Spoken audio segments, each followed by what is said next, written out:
কোনো কালো মেয়ে তো জান্নাতে প্রবেশ করবে না। এই কথাটি আমাদের প্রিয় নবী হযরত মুহাম্মদ সাল্লাল্লাহু আলাইহি সাল্লাম একজন কালো মেয়েকে বলেছিলেন। মেয়েটি রাসূল সাল্লাল্লাহু আলাইহি সাল্লামের কথা শুনে কান্নায় ভেঙে পড়ল।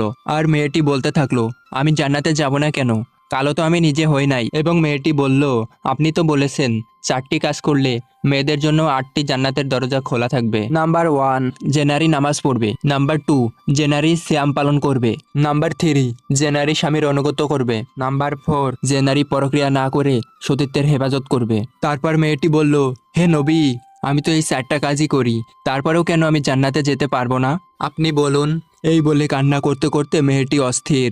তখন রাসূল সাল্লাল্লাহু আলাইহি সাল্লাম বললেন, আর কেঁদো না, আমি তো মজা করেছি। যখন তুমি জান্নাতে যাবে তখন তোমার চেহারা এরকম কালো কুচকুচে থাকবে না। তখন মহান আল্লাহ তাআলা তোমার চেহারা পূর্ণিমার চাঁদের মতো সুন্দর করে দিবেন। সুবহানাল্লাহ। আর বন্ধুরা, আমাদের ভিডিওটি ভালো লাগলে প্লিজ লাইক এবং চ্যানেলটি সাবস্ক্রাইব করে দিন।